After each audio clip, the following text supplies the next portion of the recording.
Dadako na po tayo sa ating pinakamalagang gawain po, no? Ang banal na salita ng ating Panginoon. Sabi na nga po sa Mateo 4:4, hindi lamang sa tinapay namumuhay ang tao. Amen. Hindi sa bawat salitang nagmumula sa ating Panginoon po. No?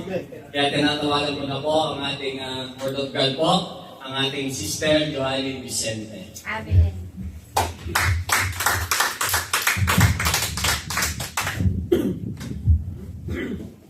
Praise the Lord. Maraming salamat po. Are we blessed? Amen. Tingnan mo nga yung katabi mo. Blessed. Amen. Praise God. O yung lagi natin sinasabi ko, tingnan mo yung katabi mo kung lalaki, sabihin mo, mas guwapo ka pa kaysa sa kahapon. At pagka naman babae, sabihin mo, mas maganda ka pa kaysa sa kahapon. Praise the Lord. Ayan. Pag sinabi po kasi nating blessed, hindi lang yan yung meron ka nung kailangan mo. Kung hindi masaya ka dito sa puso mo. Amen? Praise the Lord. So ngayon po ako ay naatasan para magbigay po ng salita ng Panginoon. At ngayon po ay January 3. Tama po ba? Amen. Grabe no? Ang bilis ng taon. Talagang 2025 na. Ready na ba kayo? Amen. Yung bigyan mo nga yung karang mo, baka natutulog yan. Sabi mo, ready ka na ba? Ready ka na ba sa gagawin ni Lord sa buhay mo ngayong 2025? Nananampalataya ka ba kapatid na may gagawin si Lord sa buhay mo ngayong 2025? Amen. Taas kayo ano, yung nananampalataya dyan. Isa, dalawa, praise the Lord. Palakpakan po natin ang Diyos na buhay. Amen. Lahat tayo umaasa na may gagawin si Lord ngayong taon na to. Amen? Amen. Siyempre, we will expect good things. Kasi sabi nga, every good gift comes from the Lord. Amen? So, yun ang we will expect natin. Ngayon po, ay, ang tema po kasi ngayong 2025, ngayong January, is New Life in Christ. Amen. Natin, wala pa itong PowerPoint.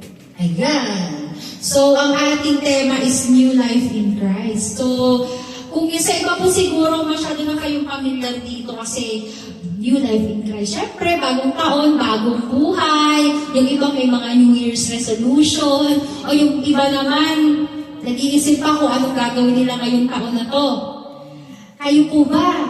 Nakapagplano na ba kayo kung anong gagawin ninyo ngayong buong taon? Yung honest, sinong gumawa na ng kanilang goals and plans for this 2025? To be honest, ako na. To be honest, ayan. So, mag-pray tayo sa Panginoon, no? Kasi, dapat talaga, sa isang buong taon, meron pong mga tao na talagang meron silang mga planner. At talagang buong taon, meron talaga silang ginogol na mangyari sa buhay nila. Kahit po yung mga unbelievers, ginagawa po nila yun. How much more tayong mga mananampalataya ng Panginoon, kailangan meron tayong ginugol ngayong taon na to. Kung yung last year, medyo nasa gilid ka lang, wala kang ginagawa para sa Panginoon. Dapat ngayong taon, sabihin mo sa sarili mo, Lord, ngayong taon na to, magsaserve na ako sa'yo. Amen. Sabihin mo, ngayong taon na to, Lord, mas i-increase ko pa yung commitment ko sa'yo. Hindi lang kung worship leader ka, o tumutugtog ka, o nasa kitchen ka, o kung ano pa man yung ministry na meron ka, i-level up natin yung ginagawa natin commitment sa Panginoon. Amen? Yes. Amen. Praise the Lord. So, New Life in Christ, tingnan muna natin. Ayan. So, ang title po kasi na binigay sa akin ni Lord is A Fresh Start with Jesus Christ. Siyempre ngayong taon na to, we should walk with Jesus Christ. Hindi po tayo nag-iisa. Ang lakad, ang laban mo, kapatid, kahit anumang pagsubok meron ka, kasama mo ang Diyos. Amen? Amen. Amen. Okay. Sabihin mo ulit sa katabi mo, Shabbat Shalom! Shabbat Shalom! Shalom, shalom. Yan, nothing missing, nothing broken. Praise the Lord. So, ayan. So, ang objectives po natin, ang gagwapo ng mga ang gaganda. Yan yung picture natin ng New Year. Ayan. So, ang objective po natin ngayon, by the end of this lesson, we will be able to learn about understanding the new life, the transformation in Christ, living the new life, the habits of a godly life, the assurance of eternal life, and biblical illustration sa pamamagitan ng buhay ni Saul at kung ano po yung magiging application natin. So, simulan po natin sa ating key verse ngayon. So, basahin na po natin. 1, 2, 3, go! Whoever is a believer in Christ is a new creation. The old way of living has disappeared. A new way of living has come into existence. Pwede pong mas malakas pa yung may energy. 1, 2, 3, go! Whoever a believer in Christ is a new creation. The new way of living has disappeared. A new way of living has come into existence. Yan, 2 Corinthians 5 verse 17. Samahan niyo po muna ako sa panalangin. Panginoong Diyos, pinupuri ka namin, pinapasalamatan sa umagang ito. Alam ko, Lord God, na ikaw ang mangungusap sa bawat isa. Gagamitin mo lamang, Panginoon, ako para maging daluyan ng iyong salita, O God. Itago mo ako sa iyong likuran, Lord. Wala akong magagawa kung wala ka sa buhay ko. Holy Spirit, just have your way. Open their hearts and their minds, O God, so that they will understand your word, O God. And I pray, Lord God, na magkaroon ng rema, Panginoon, ng salita mo sa bawat isa, Panginoon, na mananampalataya na andito, Panginoon, sa iyong sanctuaryo, O God. Sa iyo ko lamang, Panginoon, pinabalik ang kapurihan at pasasalamat sa pangalan ni Jesus. Amen.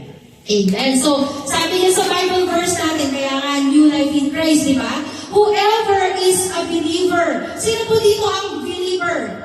Sabi dyan sa ibang verse, whoever who is in Christ, di ba? Sino ang mga believer dito tayo? Lahat nananampalataya tayo sa Panginoon. Siya ay new creation. Naku, biglang tumahimik. New creation. Yung mga old way of living. Isipin nyo na kung ano yung mga lumang pamamaraan ng inyong pamumuhay dati. Has disappeared. Wala na. The old has gone. Yung sa iba, the old has gone and the new has come. Sa ibang version. Ito, a new way of living has come into existence. So, ibig sabihin nun, nakikita. Kasi, nag-e-exist. Di ba? Nakikita na ba? Yan. Sino po dito, masayang-masaya nung New Year? Bagong taon, Pasko. Masaya. Masaya. Masayang-masaya. Di ba? Ayan. So, meron man tayong mga namimiss na mga kamag-anak natin sa Pilipinas. Pero, in spirit, kasama natin sila. Amen. Ayan, dito muna tayo sa old. Ayan. Nawala ko yan dyan yung ano ko, mga effect-effect. Ayan, old. Ayan. Yung old, di ba, luma. Sino dito yung may mga lumang sapatos, lumang cellphone, grabe, lumang sasakyan, no? Magamit pa ba yan?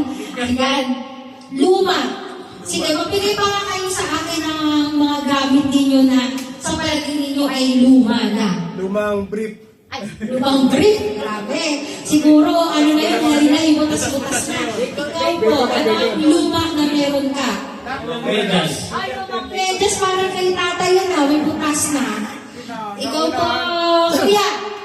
Libro. Lumang libro, baka hindi na ginagamit to, inaalikabok. Anong luma sa'yo, Pastor? Marami. Yung medyas kanina, Ayan, si Tita Jenny kaya. Ano ang luma sa'yo ngayon, Tita Jenny? Meron ba? Damit naman. Ayun, lumang damit. Oo, last na. Kuya Japoy, anong luma sa'yo? Sinturon. Lumang sinturon, baka nabalatan na, no? So marami tayong mga luma. At kapag ito ay luma na at na-wear out na, kagaya nitong sasakyan na ito, magagamit pa ba yan? O, yung cellphone na yan, basag-basag na. Baka hindi na gumagana yung screen. Sapatos nangangamoy na. O, baka tanggal na yung swelas. Gagamitin mo pa ba? Anong ginagawa sa mga luma? Tapon na. Sabay-sabay. Sabay-sabaw. 1, 2, go. Itapon! Ayun! Tinatapon. Kaso lang may kultura ang mga Pilipino, di ba? Pag luma, tinatago pa. Pinapaluma ng pinapaluma. Baka gusto nang ipamana. Ganun yung iba eh. Lalo na kapag merong mga sentimental value. Yan. Kahit ilang taon pang nakalipas, hindi talaga itatapon yan. Lalo na kahit tredas mo butas, tapos gusto mo talaga yan, itatago ko yan. Kahit yung brief mo, hindi na ko itatago ko to. Sayang naman, no? Pwede pang pantulog. Pero, yung literal talaga na ginagawa sa mga lumang-luma na at wala ng gamit, ito ay itinatapon. Kagaya ng mga buhay natin na patapon natin. Diba? Kailangan wala na. Kasi nga, bago ka na sa Panginoon. O ngayon, dito naman tayo. Siyempre, kung may bago, may luma. Nako, maraming nakatanggap ng mga bago.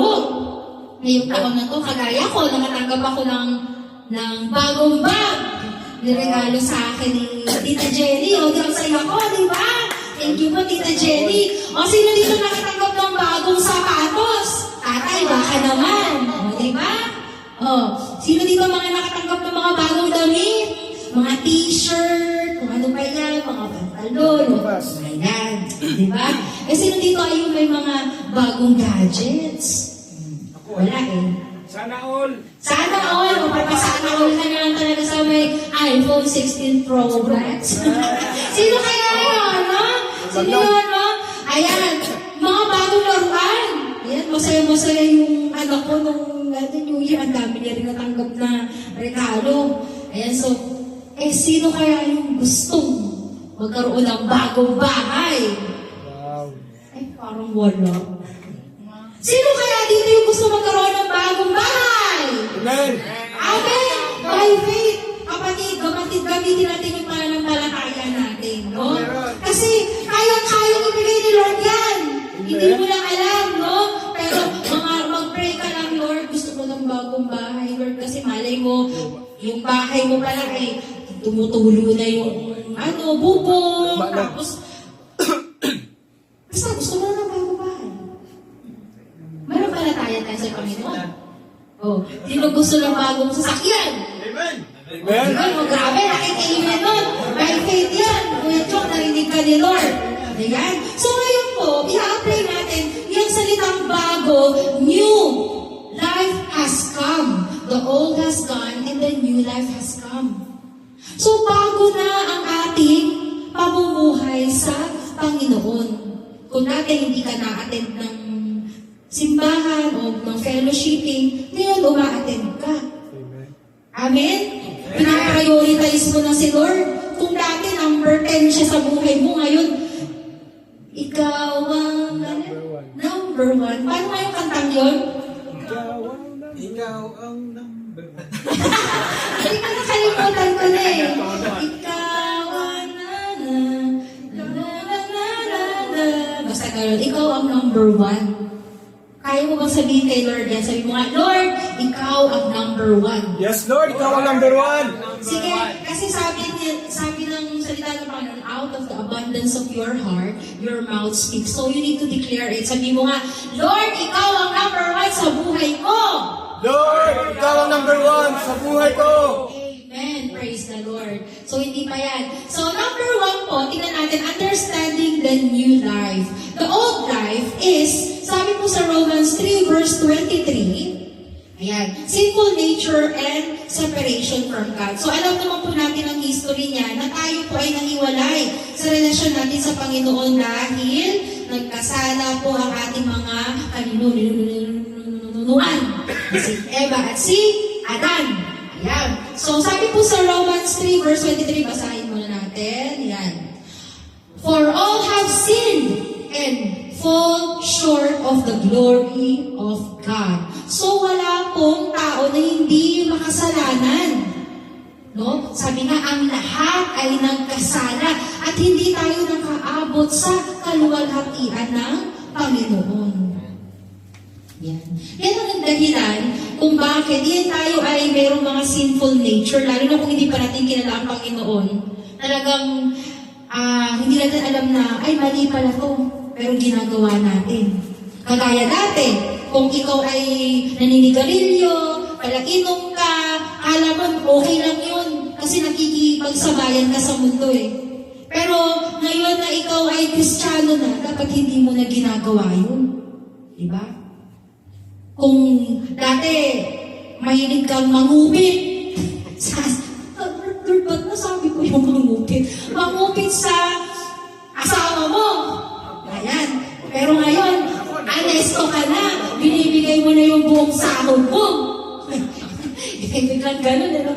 Hindi ko alam eh. Basta sinabi lang sa akin ni Lord yan. So, ngayon, anong naging consequence po nun? Consequence of sin is death and spiritual emptiness. Sasabi po sa Romans 6 verse 23. For the payment of sin is death, but the gift that God freely gives is eternal life found in Jesus Christ our Lord. Sa Romans 6 verse 23. So, ang kabayaran daw ng kasalanan ay kamatayan.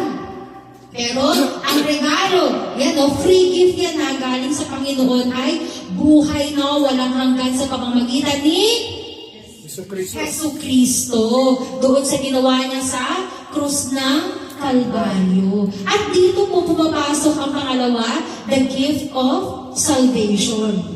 Lahat po ba tayo dito ay saved na?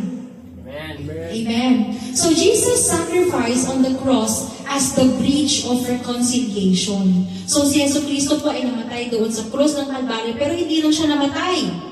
Siya ay pinako, siya ay inilibing, ngunit sa ikatlong araw, siya ay nabuhay na muli. Alam ko po, na-memorize nyo na ang John 3 verse 16. Sabay-sabay nga po natin itong banggitin.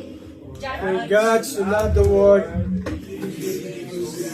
that whosoever believeth in him shall not perish but have everlasting life. Amen. Praise the Lord. So alam na alam po natin yan.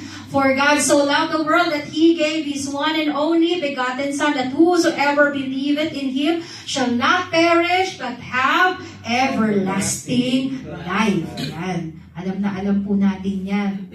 Ayun. And it is by grace through faith that we are saved, according to Ephesians 2 verse 8 to 9. Yan. Sabi po dito, for it is by grace, grasya ng Panginoon, you have been saved. Ikaw ay naligtas sa pamamagitan ng iyong pananampalataya at hindi ito nanggaling sa sarili mo lamang. Bagkus ito ay regalo ng Panginoon. Kaya, it's not by works so that no one can boast. Wala tayong maipagyayabang sa harapan ng Panginoon o kung sino man. Kahit sa mga unbelievers, hindi mo pwedeng ipagyabang na, ay ako saved, ay ikaw hindi. Hindi ganun, kapatid. Bagkos, dapat ikaw pa ang maging dahilan para madala mo sila at makilala nila si Yesu Kristo sa buhay nila. Amen? Amen. So, next po. Yan, umuusad na tayo. Naiintindihan na po ba natin yung number 1? Ano nga po yung number 1 ulit? Ano po yun? Understanding the new life. Ayan. So, yung the old life. At saka yung the gift of salvation. So, punta po tayo sa number 2. Number 2 is the transformation in Christ. Ano po ang sabi dyan? Number 1, renewed mind and heart. So, pag sinabi natin transformation, nanood po kayo ng Transformer, no? Ano po nangyari dun sa sasakyan? Naging robot. Diba? Si Bumblebee. Kung alam nyo yun. So ngayon po, nagkakaroon po tayo ng transformation sa pamamagitan ni Yesu Kristo kasi alam po natin sa sarili natin na hindi natin kayang baguhin ang ating mga sarili kung hindi sa pamamagitan lamang ng kapangyarihan ng banal na Espiritu Santo. Amen? Amen. Amen. So, renewed mind and heart. Sabi po dyan sa Ezekiel 36 verse 26, I will give you a new heart and put a new spirit within you. I will remove your heart of stone and give you a heart of flesh. Ano po ba yung pagkakaiba ng heart of flesh at saka heart of stone? Siyempre, pag matigas ang puso mo, wala kang konsensya. Hindi ka kinukonsensya. Pag gumagawa ka ng masama, ayos lang. Go lang. No? Pero kapag meron ka ng a heart of flesh, nagkakaroon ka na ng conscience. Kinakalabit ka na ng banal na espiritu. Uy, huwag mong gawin yan. Kino-convict ka niya. Meron ka ng conviction sa heart mo kapag ka ang puso mo ay flesh. Diba? Nakakaramdam ka na. Kaya yan ang sinasabi dyan sa Ezekiel 26 verse 26. Sabi niya, I will give you a new heart and put a new spirit within you. I will remove your heart of stone and give you a heart of flesh. Amen.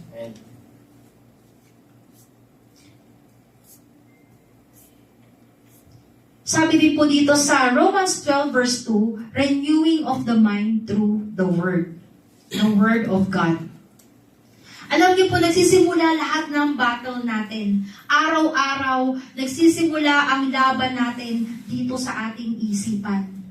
Kapag sinabi mo na agad sa isip mo na, ay, hindi ko kaya to, hindi na talaga.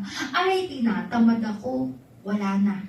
Dito lahat nanggagaling. Kaya nga yung brain natin dito, di ba, sabi po sa science, ito po ang ating control system. So, ito yung mastermind. Ayan. Oo, yung tama. Kung sa computer, ito ang CPU. Galing naman ni Kuya Jovert. May pa-CPU. Ayan. So, sabi po sa Romans 12 verse 2, basahin natin. And be not conformed to this world, but be transformed by the renewing of your mind, that you may prove what is the good and acceptable and perfect will of God. So sabi sa Romans 12 verse 2, dapat hindi na daw tayo sumasang-ayon dito sa gawa ng mundo. Bagkus, ano daw? Kailangan baguhin natin ang ating pag-iisip. Hindi dapat yung dati. No? Kung meron tayong, alam niyo yung mga Pilipino talaga, meron talagang yung crab mentality. Yan. Yung crab mentality dapat bilang isang Kristyano, wala na sa atin yan. Kasi ang meron tayo, dapat tayo ay nagtutulungan. Hindi yung gusto mo ikaw lang ang angat, tapos yung iba, hindi. Ngayon, ito po sa salita ng Panginoon, ang gusto ng Panginoon, kung ang agos ng mundo ay paganito, dapat ikaw ay papunta dito. Dapat yung force mo is against. Ganon ang kilos ng banal na Espiritu Santo. Kasi, di ba, para yan siyang kung sa electron, yan. Electron is the negative and the positive is yung mga protons. Yung electron kasi, para gumana yung mga kuryente natin, yan ang flow ng electron. So, mabilis. Ngayon, nagkakaroon lang yan ng, kumakabit lang yung mga positive o yung tinatawag natin na protons. So, they are against the flow. So, dapat ganun tayo. Against the flow tayo dito sa mundo at hindi tayo sumasang-ayon. Amen po ba doon? Mahirap, no? Pero ganun kasi ang buhay Kristiyano eh. Kahit naman ako, to be honest, mahirap para sa akin yan. May time pa rin talaga na nakakagawa pa rin tayo ng hindi maganda. Sabi nga, we are not perfect. Pero, kailangan lakaran natin yung salita ng Panginoon. And we should always repent kapag meron tayong nagagawa na hindi maganda sa harapan ng Panginoon. Amen? Amen. Then next is number 2, new identity in Christ. Ayan. So, bago na. Ayan. Ano ba yung identity sa Tagalog? Yun o, ang galing naman ng mga kapatid ko sa Tagalog, sa Filipino. Yan, identity o pagkakakilanlan natin sa Panginoon. So, we are children of God. Sino dito makakapagsabi na siya ay anak ng Diyos? Amen. Amen! Lahat po tayo ay anak ng Diyos. Sabi po yan sa John 1 verse 12. Ayan, sabi dito, yet to all who did ha, so past tense ito, who did receive Him, sa mga tumanggap lamang. To those who believed in His name, He gave the right to become the children of God. Hindi ba dapat nagre-rejoice kayo? Amen. Dahil tayo ay mga anak ng Diyos. At alam niyo naman na ang ating Ama ay hari ng mga hari at Diyos ng mga Diyos. At siya yung Diyos natin na nagpapagaling, Nagpo-provide lahat ng mga pangangailangan mo. Ano pa? Ang Diyos natin na inaasahan natin. Diba? O diba? Kaya kung anak ka ng Diyos, dapat hindi ka kay lumalapit. Dapat sa Panginoon. Amen. Amen? Pag meron kang kailangan i-inquire, pagka nagugulimihanan ka, naguguluhan ka sa buhay mo, ay, naguluhan na tuloy ako. Tanong ka kay Lord. Mag-inquire ka sa Panginoon. Amen? Masama bang magtanong? Sabi nga ng, ano ba yung patalastas na yun? Alam ko, yung isa sa mga pharmaceutical to, sabi niya, hindi masamang magtanong. Right, Ben? Diba? Ano yun? Huwag mahihiyang magtanong. Ayan. So, ganun din tayo. Dahil anak tayo ng Panginoon, huwag kang mahiyang lumapit sa Panginoon. Huwag kang mahiyang humingi sa tatay mo. Amen? Amen. Ano pa ang natin? Ayan. Next, we are no longer slaves to sin, but are free in Christ. Yan po sa Romans 6, verse 6 to 7. Basahin po natin. Yan. We know that our old sinful selves were crucified with Christ so that sin might lose its power in our lives. We are no longer slaves to sin, for when we died with Christ, we were set free from the power of sin. Romans 6, verse 6 to 7. This is a powerful verse, kapatid. Kaya nga, isang beses lang po ipinako ang Panginoon. Hindi na siya ulit mapapako pa. At nung ipinako siya dun sa krus ng Kalbaryo, nung humingi ka ng kapatawaran, di ba? Lahat na ng penalty of sin and death, kasama na dun. Pati yung mga kasalanan mo. Kaya yung kapangyarihan ng kasalanan, dapat wala na sa buhay natin. Yan ang sinasabi dyan. We are no longer slaves to sin. Hindi ka naalipin ng kasalanan. Hindi mo na pwedeng sabihin na, hindi ko kaya eh. Hindi ako makatanggi.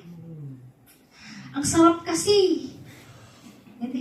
Ewan ko na kung anong iniisip yung masarap. Basta, kahit pagkain man yan. Lalo na sa matamis, pag nakita ko ng cake, sarap kasi. Gusto ko na mag-diet, pero hindi ko magawa. Ang sarap kasi kumain. May gamot naman.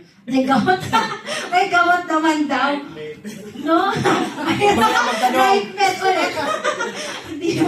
Ayan, naka-right med na tayo ngayon. So, di ba? Dapat kumain ng Mahirap talaga din, pero ito ang salita ng Panginoon eh. Sabi niya, we are no longer slaves to sin. Kasi ang sobrang pagkain din ay kasalanan. Gluttony yun eh. Di ba? Junie, buti na lang sa akin. Junie, alam ko na Junie, marami. Okay lang na kumain tayo kasi nga, di ba ang katawan natin ay templo ng banal na Espiritu Santo. So dapat hindi natin tatanggapin na meron tayong sakit. Inaalagaan nyo ba yung sakit nyo? Dapat hindi. Diba?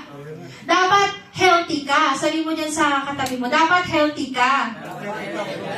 Oo. Dapat healthy tayo, pastor. No? Tama yun. Pag may maintenance ka, inumin mo. At huwag pasaway. Diba? Salita ng Panginoon yan, hindi ako yan. Yan ang sabi niya dito, di ba? We are no longer slaves to sin. Yung mga hindi mo kaya, kaya mo na dapat dahil ang kapangyarihan ng Diyos ay nasa sayo na. Amen? Amen.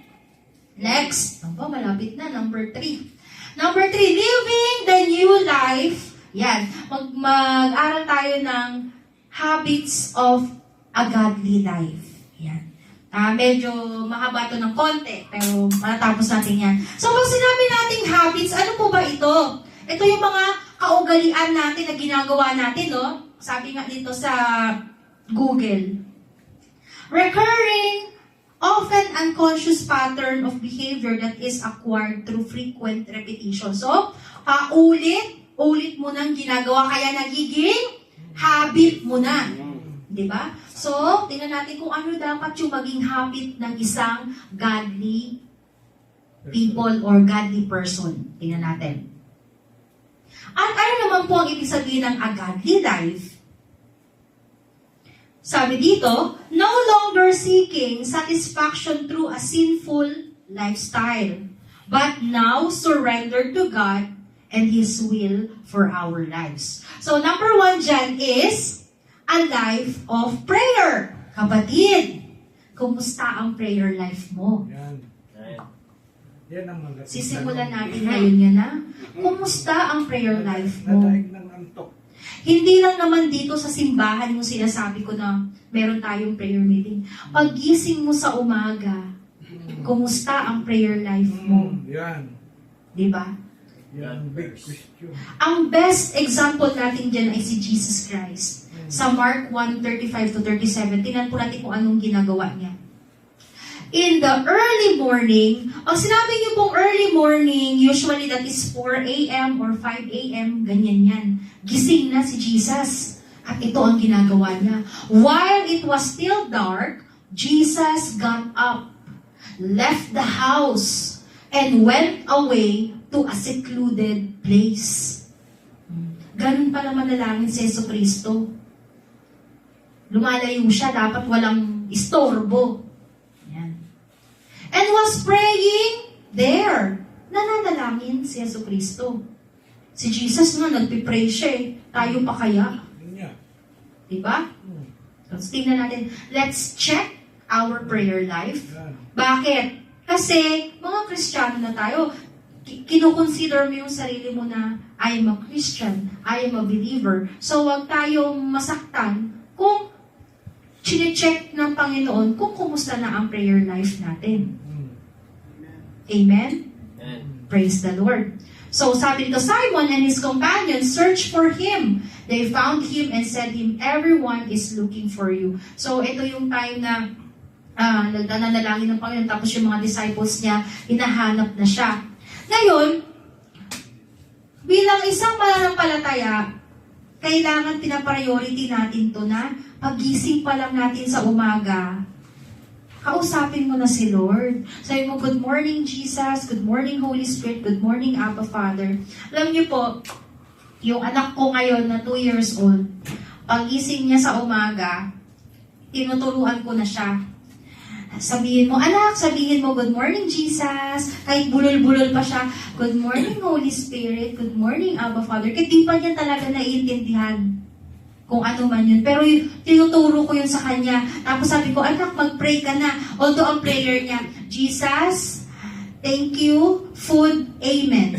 Puro ganun lang kasi ang alam niya lang yung pagkain, yung ipagdadasal niya. So, Jesus, thank you, food, amen. Kahit na ano pa yun, basta yun na yung prayer niya. Amen, amen, amen. Maraming amen, amen pa yung ginagawa niya. So, kung kayo po merong mga anak, i-practice nyo na, i-train nyo na, bata pa lang, na turuan na natin silang manalangin sa Panginoon. Kasi magiging habit nila yan paglaki nila. Amen? At nagpapasalamat po ako sa mga foster parents ko kasi hindi po ako lumaki sa nanay ko eh. Nung namatay po yung lola ko, iniwanan ako sa tito at tita ko na parehas po silang mga pastor. At talagang, nung 5 years old ako, kahit nantok pa talaga ako, gusto ko pang matulog. Alas 4:30 o alas 5, magde-devotion na kami. Talagang tutumba-tumba ka pang gano'n, pero tatanungin ka na, anong memory verse mo? Tapos magdadasal na. So, nung habang lumalaki ako, naging kasanayan ko na po yun. And then, kapag sobrang madaming tao sa bahay, ang ginagawa ko ay pumapasok ako sa cabinet. At doon ako nagpipray sa Panginoon. Doon ako umiyak kay Lord. So, yun po yung naging habit ko hanggang college ako, hanggang nagtuturo na ako. Ganun pa din po yung ginagawa ko pag nasa loob ako ng kwarto. At may kasama kasi ako sa kwarto, edi wala akong choice. Alam mo, palayasin ko. Iska mo na, magdadasal ako. Hindi naman ganun. So, ang gagawin ko, papasok muna ako sa cabinet. Siguro mga kahit 10 minutes lang yun. Nagdadasal ako sa Panginoon. Kasi, parang hindi kumpleto yung araw mo, kapatid, kapag hindi ka nagpipray kay Lord. Kasi parang kang ano ba to?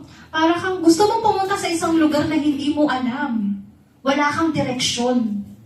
Diba? Mag-drive ka lang na magdadrive, pero hindi mo alam kung saan ka papunta, sa dulo ng walang hanggan. Diba? So we need to pray. Yan. So please, kindly check your prayer life. Next, number 2. Trust or faith. Do we have trust in God? Or do we have faith in God?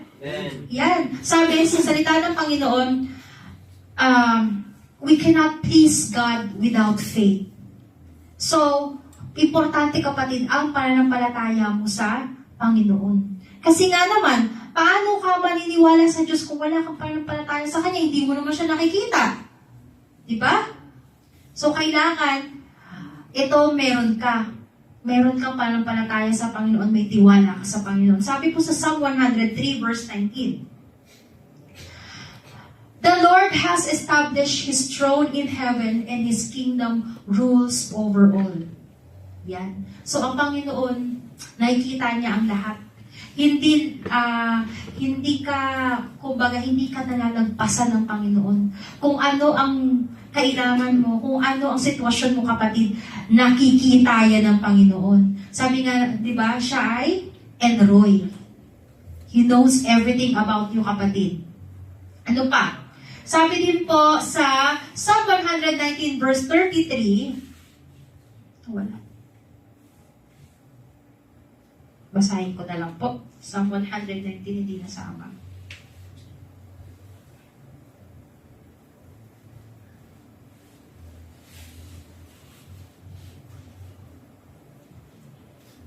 Uy, parehas tayo ng line-up ah. One in spirit. Praise din yung line-up sa kabila, oh.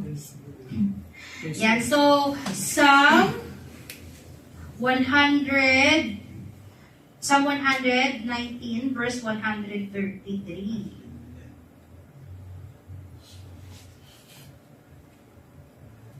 Yan.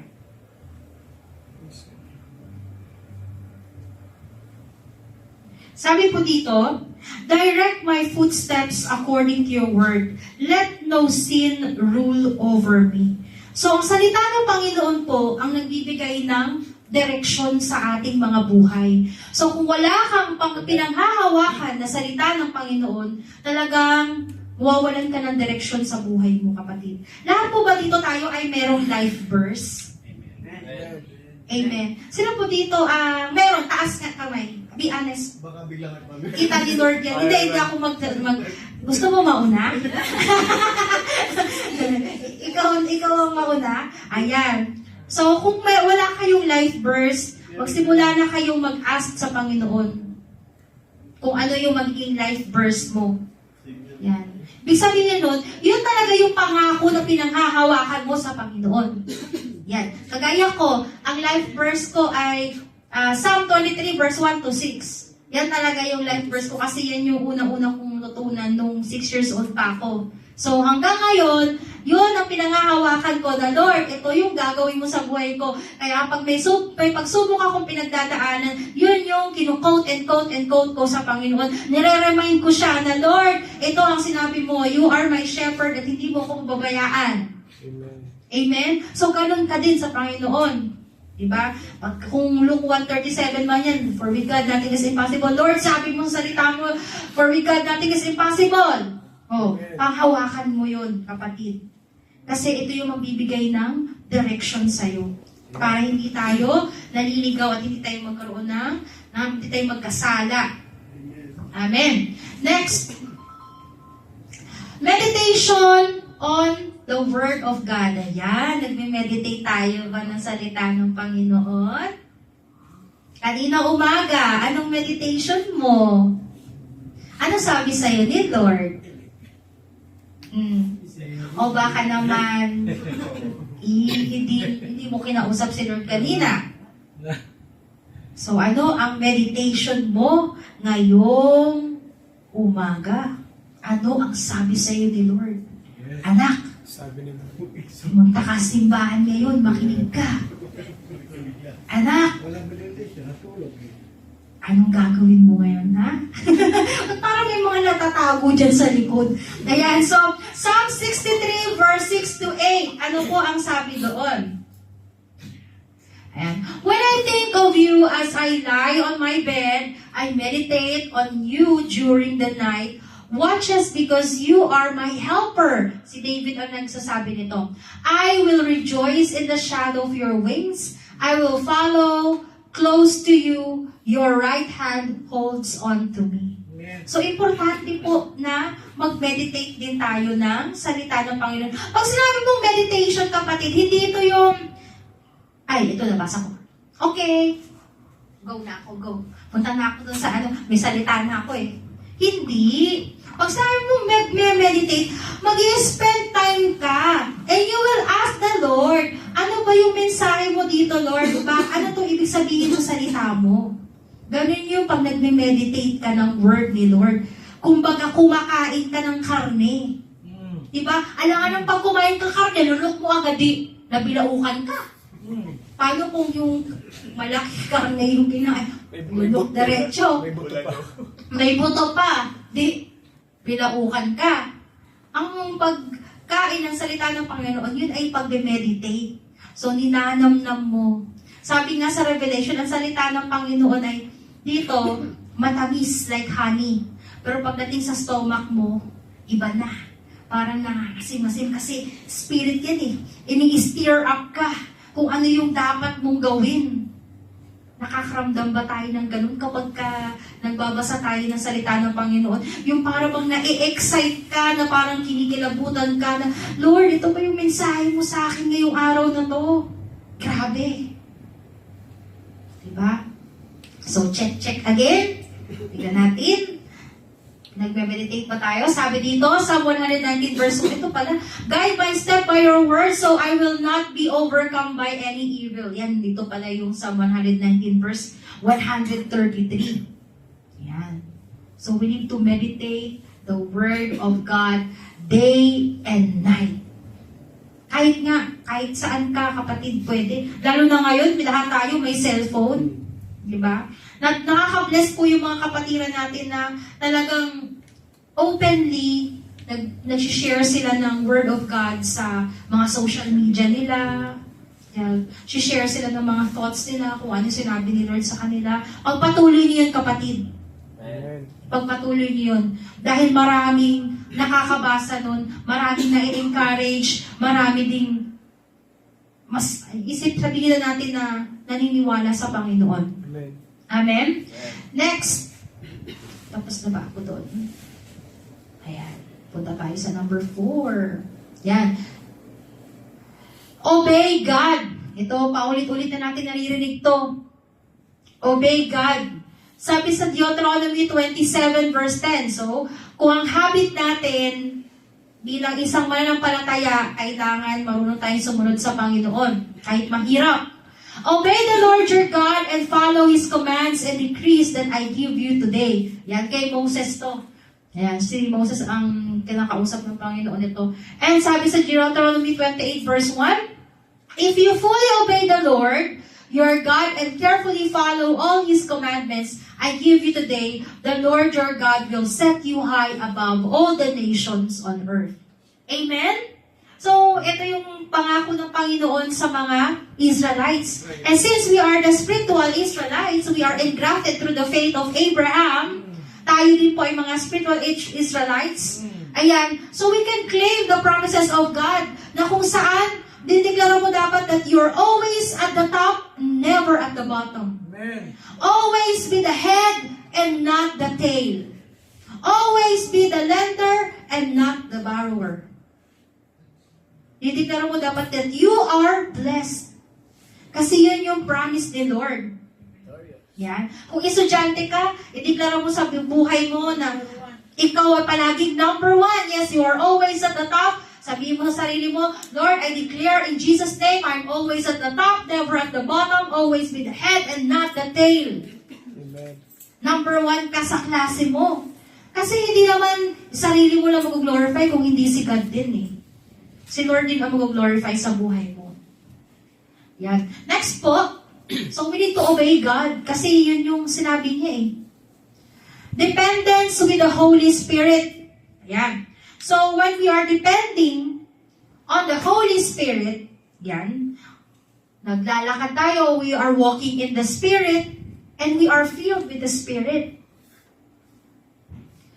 di ba, nung nakaraang month ba yun, nileson na rin yung about sa Holy Spirit. So we are familiar with the Holy Spirit. Kung ano ang titrabaho ng banal na Espiritu sa buhay natin. Ayan. Sabi sa Ephesians 5 verse 18, and be not drunken with wine, wherein is riot, magulo. But be filled with the Spirit. Huwag ka daw huwag ka daw malasing. Diba? Do not be drunken with wine. But instead, kailangan malasing ka sa Spirito. Diba? So, paano yun? Be filled with the Spirit. So, when you are filled with the Spirit, you can do all things through Christ who strengthens you. Amen. Amen? Yes. Kung nahihiya kang mag-share ng Word of God, kayang-kaya mo yon. Dahil kasama mo ang banal na Espiritu Santo, Yes. hindi ka nag-iisa, kapatid. Amen. Amen. Diba? Yung mga hindi mo kayang gawin, magugulat ka na lang, bakit ko nagawa to? Kasi, kasama mo ang banal na Espiritu Santo. Yes. Amen? Amen. Sabi din sa Ephesians 1 verse 13 to 14, and you also were included in Christ when you heard the message of truth, the gospel of your salvation. Do you know what's the gospel of your salvation? Alam po ba natin kung ano ang gospel of salvation? Ano po? Sino pong makakapag-recite dito? Anong pananampalataya natin? That Jesus,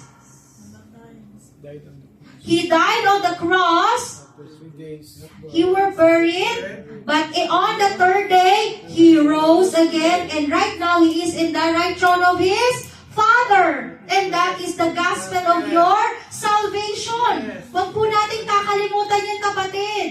Kasi pag may nagtanong sa atin, hindi mo pwedeng sabihin na, di ko alam eh, Kristiyano ka, kapatid. Yan ang gospel of your salvation.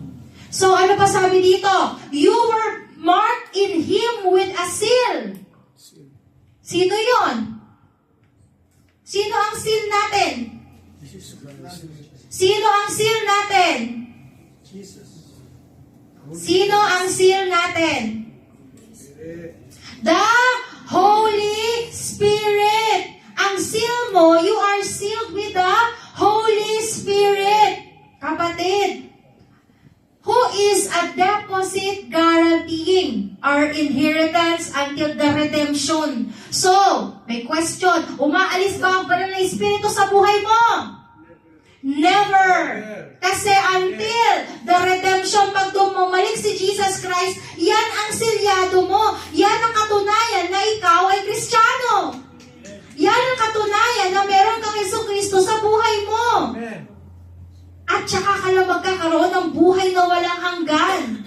Kaya wag na wag natin kakalimutan ang trabaho ng banal na Espiritu sa buhay natin. Wag natin siyang babaliwalain. Tama. Amen? Amen. Amen. Kasi akala natin, kaya lang natin dahil Kristiyano tayo. Hindi. It's the power of the Holy Spirit that is within us. Bakit nakakaya namin tumayo dito? Kung ako lang po, gusto ko na lang umupo dyan sa harapan Amen. at makinig. Pero may pinapagawa sa'yo si Lord kailangan mong gawin yun. Kaysa alangan naman na mag-disobey ka sa Panginoon. Diba? So, huwag natin kalimutan that you are sealed. You are sealed, kapatid. Yan. So, to those who are God's possession, to the praise of His glory. Grabe! Kung maiintindihan lang talaga natin to, thank you, Holy Spirit. Hallelujah talaga. Salamat, banal na Espiritu. Hindi mo kami iniiwan. Hindi mo kami pinababayaan. Thank you, Holy Spirit. Yan. So, Ephesians 4:30, verse 31. Yan. So, ito. And yung other version lang yan. So, number 3. Living the new life pa rin. Giving to God and to others. So, yung number 1 kanina, yung prayer life ninyo, may pananampalataya tayo sa Panginoon, nagme-meditate tayo ng Word of God. So, ito yung mga habits, no? Yung nag-o-obey tayo sa Panginoon, na dependent tayo sa banal na Espiritu. Yung pang-anim naman is giving to God and to others. Yan. So, importante din pala. Ang pagbibigay din po pala ay habit. No? Dapat maging habit din natin na tayo ay generous. Yan. So, Luke 6 verse 38, ang sabi po dyan, memorize nyo na yan. Give and it will be given to you, a good measure, pressed down, shaken together, and running over will be poured into your lap. For with the measure you use, it will be measured to you. O, diba? Napakadaling intindihin. Diba? Magbigay ka, at ibibigay din sa'yo. At kung ano yung ginamit mo panukat, kung 1/4 yan, 1/4 din. Ganun eh. Sabi dyan a good measure. Yan, diba? Pero si Lord sabi dito, we cannot outgive God. You never alone outgive God. Diba?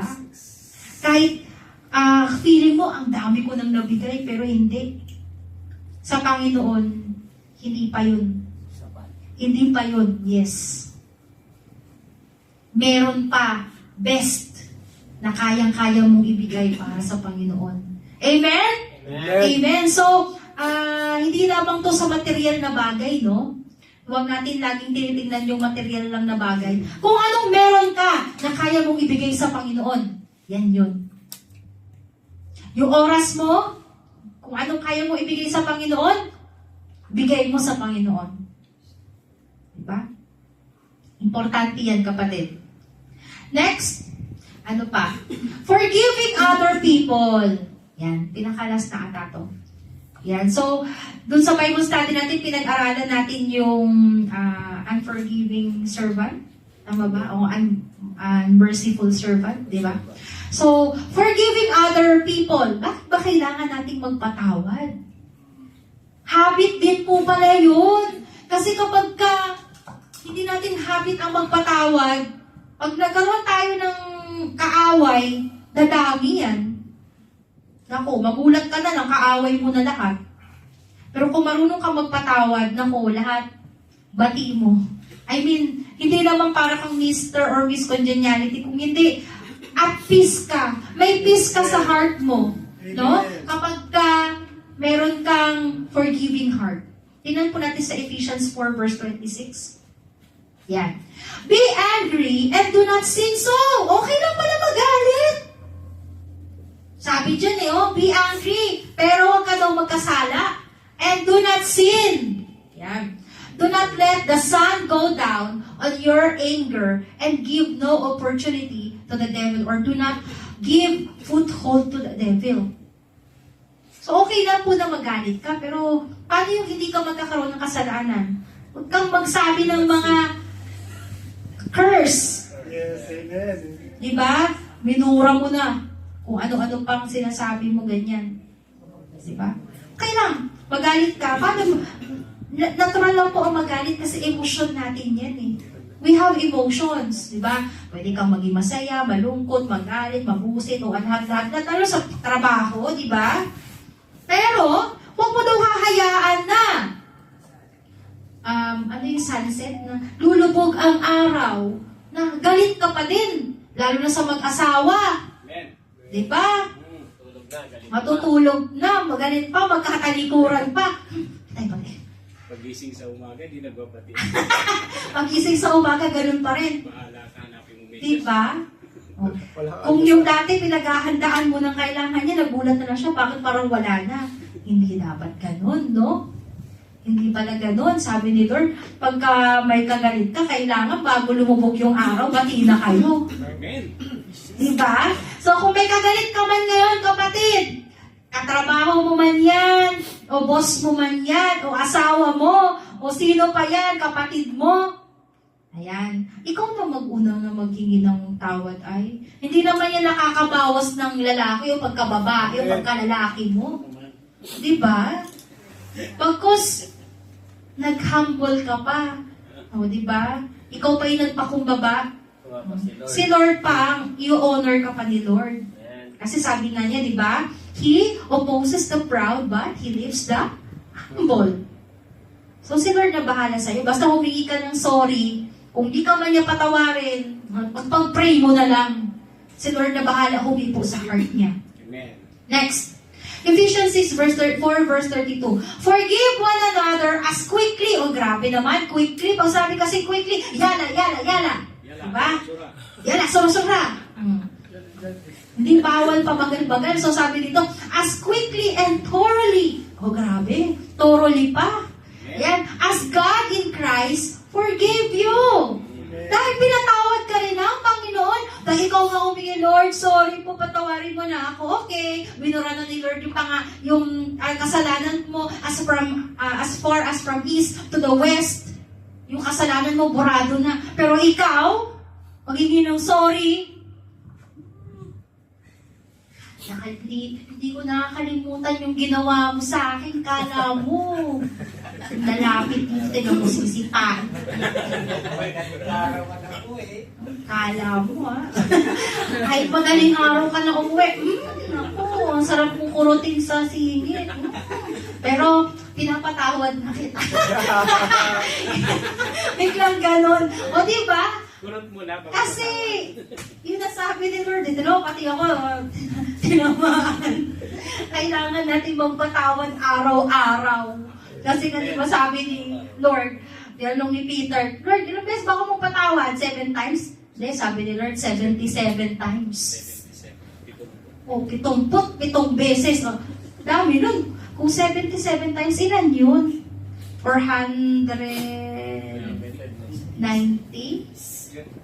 Sa isang Kaya mo ba? Di yata mauubos yun sa isang araw, di ba? sa isang araw. So, unlimited!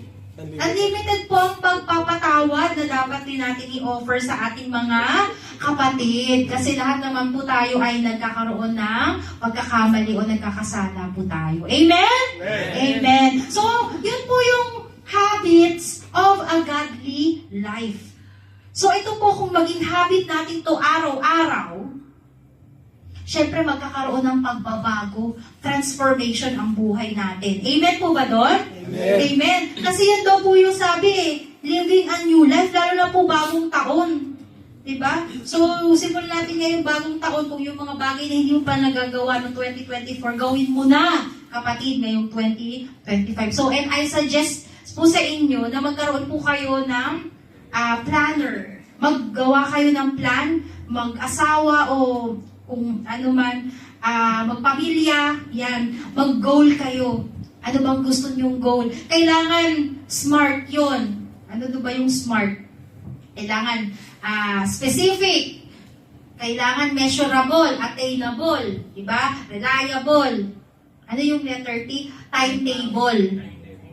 O, time-bounded. Kasi, hindi pwede na, natapos ang yung 2025, hindi pa rin nangyari yung goal mo. Kailangan pag gagawa ka ng goals, ipag-pray mo sa Panginoon, Lord, ito po yung sinulat namin ng mga plano, anong kalooban mo dito, ganyan. Isama mo na din yung mga prayer request mo doon para ma-checklist mo kung nangyari na ba, nagawa na natupad na ba ito, yan. Yung mga prayer list natin. Yan. So, next, ito na po yata yung, ayan, last. The assurance of eternal life. Do we have assurance? Amen. May assurance, may siguraduhan ka na ba na langit ang punta mo? Amen. Langit ang punta mo. Amen. Amen. So lahat tayo, langit ang punta natin. Dito sa John 14, verse 2 to 3. Kung ikaw ay nagdududa pa, ito ang sabi ni Lord sa iyo, kapatid. In my Father's house are many mansions. Wow! Di ba kung wala kang mansion dito, sa langit may mansion ka. Isa-isa pa tayo. Amen. Yan. Hindi tayo mag-share kasi isa-isa yan. Ayan. So, if it were not so, kung hindi man, sabi ng Panginoon, I would have told you, I go to prepare a place for you.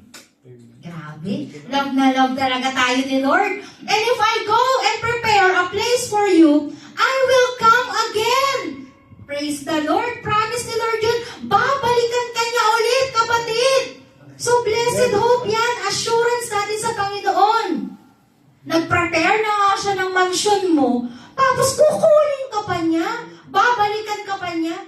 Diba? Immeasurable talaga ang love ni God sa'yo. Amen? And sabi niya, and receive you unto myself, that where I am, there ye may be also. Kung nasaan ako, nandun ka rin. Yan ang sabi ng Panginoon. Palakpakan nga po natin ang Panginoon. Hallelujah! Grabe. Lord, we are claiming your word, oh God. Amen. And sabi din po sa Romans 8, verse 38 to 39, ayan, sabi po kasi sa pangalawa, the promise that nothing can separate us from God's love. Ayan. For I am convinced that neither death nor life, neither angels nor demons, neither the present nor the future, nor any power, neither height or depth, nor anything else in all creation will be able to separate us from the love of God that is in Christ Jesus our Lord. Amen? Amen. So kahit ang kamatayan man, hindi tayo kayang ihiwalay sa pag-ibig ng Panginoon. Amen. Grabe yung salita ng Panginoon, no? No principalities, no power, ano pa man yan. Hindi tayo mahihiwalay sa Panginoon. Amen. Amen? Amen. Praise the Lord. And, ayan po. So, yun po yung ating, ayan. So, fresh, yung new life in Christ. Sabi po, naintindihan na natin yung new life in Christ, yung transformation sa Panginoon, living the new life, and this one, Assurance. the assurance of eternal life. At tingnan po natin yung biblical illustration. Dito po ako magtatapos. Kung paano po na-transform si Saul to Paul. Yan. Sino pong nakakilala kay Saul? Si Saul. Si Taga- Haring Saul. Haring Saul? Taga-usig. Taga-usig yun eh. Ayan. So, makikita niyo po yan kung bubuksan niyo yung inyong Biblia sa Acts 9 verse 1 to 22. So, mahabang kwento yun kaya summarize na lang natin. So, si Paul po ay isang Pariseyo. Yan. Tandaan po natin ha. Si Saul po ay isang Pariseyo at masigasig na tagapag-usig ng mga Kristiyano. Nandun nga po siya nung binabato si Stephen, si Esteban. Diba? Stone to death siya. Mababasa natin yun sa Acts 7, verse 58. At aktibong nagsikap na wasakin ang mga iglesia. Ang lupit ni Saul, no? Ayan. At kinakatawan niya ang lumang buhay. Diba? Old self niya yun. Tagapag-usig, lahat na umapatay ng mga Kristiyano. Yan. Kung titignan natin, ang pakasama naman ni Saul. Yan. Isang buhay na punong-puno ng maling sigasig, kasalanan at pagkahiwalay sa Diyos. Yun po. Pero one time sa buhay niya, na-encounter niya si Lord. Yan, tingnan natin kung ano po yung nangyari. Ang pakikipagtagpo kay Kristo. Yan, so kukwento ko na lang. Alam niyo po yung sa daan patungong Damasco, di ba? Pumunta siya kasi sa Damascus, no? So habang naglalakbay si Saul patungong Damasco upang dakpin na naman ang mga Kristiyano, ayan, biglang lumiwanag. Ang isang matinding liwanag ay mula sa langit at pumalibot sa kanya. So, naglalakad siya, biglang liwanag nag-struck sa eyes niya. Napalimutan siya. At ano ang nangyari? Nagsalita sa kanya si Jesus. Ang sabi niya, Saul, Saul, bakit mo ako inuusig? Nabulag si Saul at inakay sa lungsod kung saan siya nag-ayuno at nanalangin sa loob ng 3 araw. Ayan. Ngayon, papasok na si Ananias. Ayan.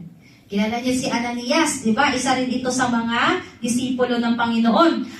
Nagsugo ang Diyos ng isang alagad na nagngangalang Ananias upang ibalik ang paningin ni Saul at binyagan siya. Bagamat nag-aatubili si Ananias, ayaw niya. Yan. Dahil nga sa kilala niya yung reputasyon ni Saul. Pero, sumunod siya sa utos ng Diyos. At yun nga ang nangyari. Diba? Na kakita ulit si Saul. Ayan. So, nung nangyari po yun, nagkaroon na ng bagong buhay si Saul. Hindi na siya si Saul. Bagkus, ang pangalan niya na ay naging si Paul. Wow. May bagong pangalan din pala tayo sa Panginoon, no? Amen? Kung dating, kunyari, uy, pinala ko tong tirador dati, ah. Pero ngayon, wow, pinagpala na. Diba? So, tingnan natin, soul to Paul, ang transformation niya. So, Saul's blindness was healed, symbolizing his spiritual awakening and healing. He was filled with the Holy Spirit and baptized. Alam niyo po si Saul, nung siya po ay nabaptized, hindi agad siya nagturo. Actually, pumunta pa dito siya sa Saudi Arabia eh. Ilang years yun, matagal. Siguro mga 10 years ata yun, according to the Bible scholars, no, na dito pa siya nag-aral. Nag-aral talaga siya ng salita ng Panginoon. At nung pagbalik niya doon, kasi siya yung sinend ng Panginoon for the Gentiles eh, to speak the gospel, kung saan-saan siyang lugar o bansa sa Roma nagpunta. Yan. So, nagkaroon siya ng bagong purpose. New purpose in his life. So Saul became Paul, a chosen instrument to proclaim the gospel to Gentiles, kings, and the people of Israel. So he immediately began preaching that Jesus is the Son of God. So a life of service and sacrifice, Paul's life was no longer his own. He lived for Christ. So kapatid, ang buhay mo ba ay para kanino? Para pa ba sa sarili mo o para kay Kristo? He endured persecution. So doon pa man, may persecution na talaga ang mga Kristiyano. Hindi talaga mawawala yan. So kung pinipersecute ka ngayon, magalak ka. Kasi ginagawa mo yun sa kalooban ng Panginoon. Amen. He endured imprisonment, hardship, yet he remained faithful to his mission. So ano ba ang mission na binibigay ni Lord sa iyo ngayon, kapatid? Huwag mong bibitawan yun. Yung commitment na binigay sa iyo ng Panginoon, huwag mong bibitawan yun. Amen. Amen? Amen. So, what's the application to this? Tingnan natin. Paul's transformation show that no one is beyond the reach of God's grace. Kagaya nga kanina, di ba, we are saved by grace. Just as Saul's old life was replaced with a new purpose and identity in Christ, we too can experience renewal when we surrender to Him. So, ang sikreto ay, we need to surrender to God. What is the key lesson? So, God can use anyone regardless of their past. So, hindi tumitingin si Lord sa nakaraan mo, kapatid, para ma-accomplish mo yung purpose na binigay ni Lord sa'yo. So, tingnan lang natin si Lord. He is the author and the finisher of our faith. So, what is the challenge for this day? Ano po ang challenge natin ngayon? Sabihin mo nga sa sarili mo na, Lord, gamitin mo ako. Sige, kahit gusto mo ibulong yun o gusto mo i-confess, sabihin mo, Lord, gamitin mo ako. Kahit ano pa ang nakaraan ko, gamitin mo ako. Amen? So the challenge is, are you willing to let go of your old life and embrace the new life Christ offers? Amen. Kaya mo bang iwanan yung mga luma Amen. at harapin yung bago na ino-offer sa iyo ngayon ng Panginoon? Amen. Amen? Amen. Sige po, kung ang sagot mo ay yes, may I request everyone to stand up? Stand up.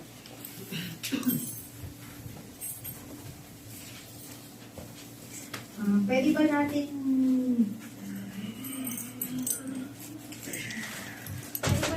kantahin yung I surrender all? So ngayon po, kung talagang gusto ninyong i-surrender yung buong buhay ninyo sa Panginoon, Pwede kayong pumunta dito sa harapan, mag-pray kayo dyan kung nasaan man kayo, and then, awitin mo to sa Panginoon, sabihin mo sa Kanya kung ano yung gusto mong sabihin sa ating Diyos ngayon.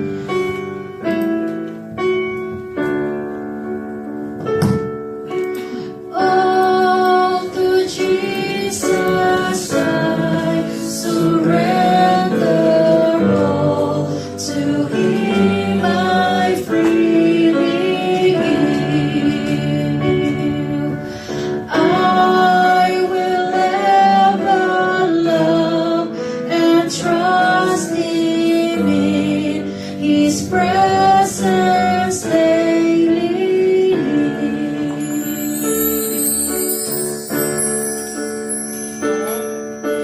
I surrender all. Yes, Lord, we surrender. I surrender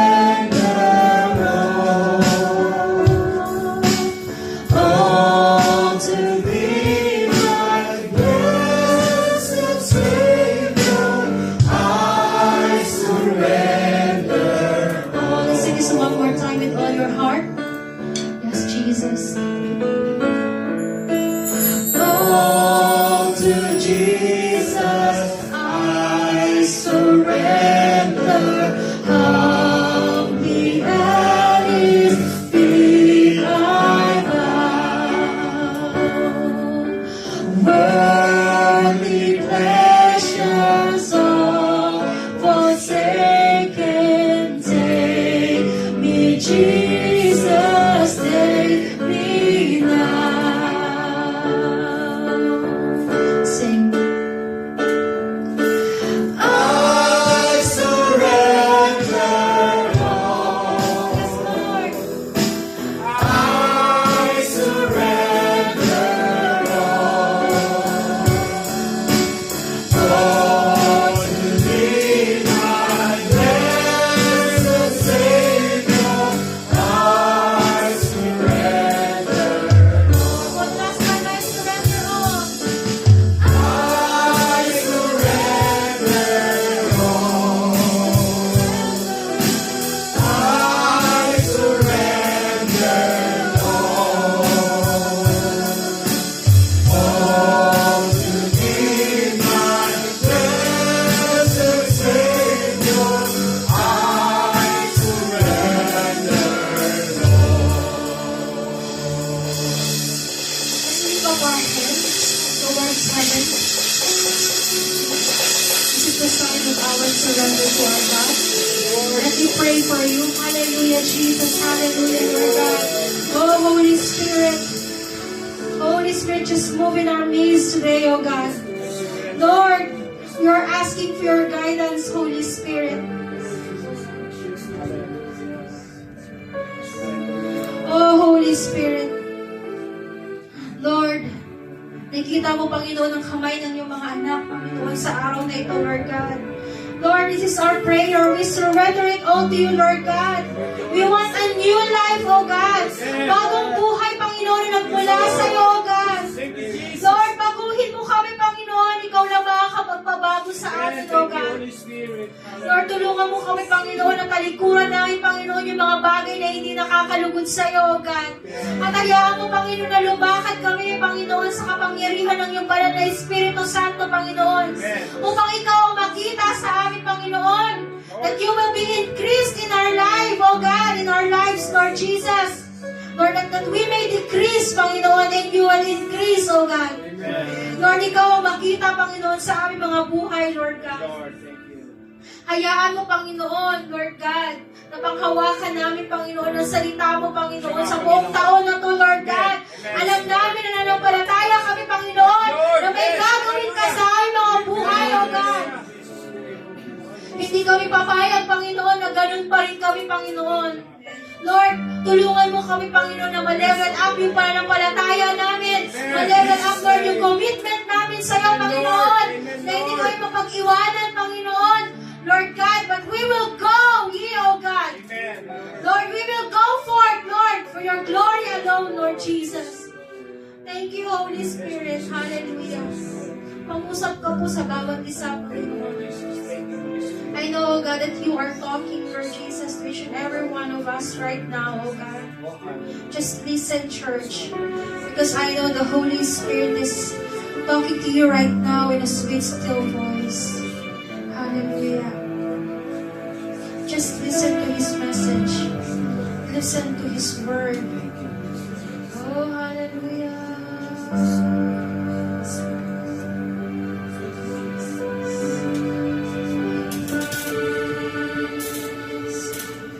The whisper of the Holy Spirit be heard.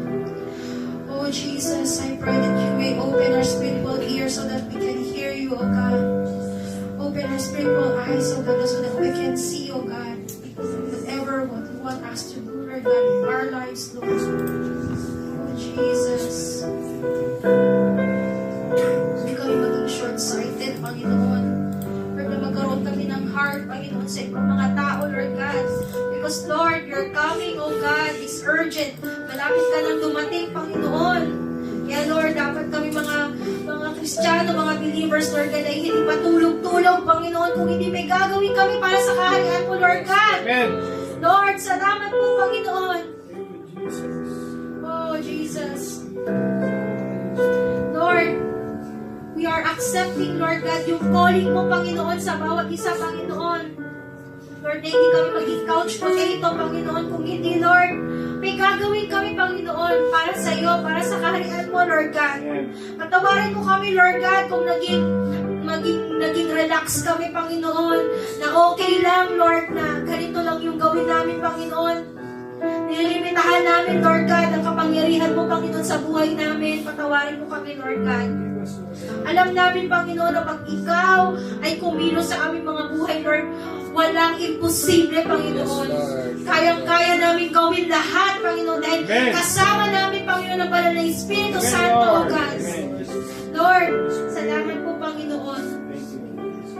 Kung ano man yung mga pinagdadaanan namin, mga pagsubok sa buhay, Panginoon, alam namin na nalagpasan namin yun dahil kasama ka namin, Panginoon. At kung saan man kaming field of work, Lord, gamitin mo kami, Panginoon. Makita ka sa buhay namin, Panginoon. Si Jesus, Lord, ang makita sa buhay namin, Panginoon. Kung paano ka lumakad dito sa mundo, Panginoon, ganun din kami lalakad, Panginoon, sa araw-araw. Lord, salamat po, Panginoon. Salamat sa pag-uusap mo, Lord God. Ikaw lang, Panginoon, ang aming sandigan. Ikaw lang ang aming pag-asa. Ikaw ang aming buhay, Panginoon. Lord, salamat sa mga kapatid na nandito, Lord God. Alam ko, Lord, na ang bawat isa, Panginoon, ay may mga desire sa kanilang mga puso. And sabi mo, Panginoon, if we delight ourselves unto you, Lord God, you will do the desires of our heart, Lord God. Lord, bigyan mo sila, Panginoon, ng mga visions, ng mga dreams, oh God. Lord, na makita nila, Panginoon, yung mas malawak pa, Panginoon, Lord God, na gusto mong ipagawa sa kanila, Panginoon. Kagaya nga ng panalangin ng aming pastor, Panginoon, you will expand our territory for this 2025, oh God. Lord, we will not stay here only, Panginoon, but we will expand our territory in the name of Jesus. Lord, use us mightily, oh God. Thank you, Lord God. Hallelujah. Oh, hallelujah. I can feel, oh God, your presence, oh God, is in this place, Lord God. Hallelujah. Thank you, Lord God. Yes, Lord. Lord, hindi kami uuwi ngayon, Panginoon, na wala kaming dala-dala na mensahe mo, Panginoon. Alam ko, Panginoon, na nangungusap ka, Panginoon, sa bawat isa, Panginoon. Salamat po, Lord God. Salamat pa sa Espiritu. We acknowledge you, O God. We acknowledge you, Holy Spirit, in this place. Hallelujah. Hallelujah. Glory to you alone, the King of Kings and the Lord of Lords, the Most High God, the great I am. You are omnipotent, you are omnipresent. Hallelujah. You are Jehovah Jireh, you are Jehovah Rapha. Hallelujah. You are Jehovah Shammah, you are Jehovah Nissi, you are our victory. Thank you, Lord God. We praise you and we honor you, O God. We adore you. All the glory and honor and praise to you alone. With the power of the Holy Spirit and with the communion of the Holy Spirit will be with us forever and ever. And all God people say, Amen.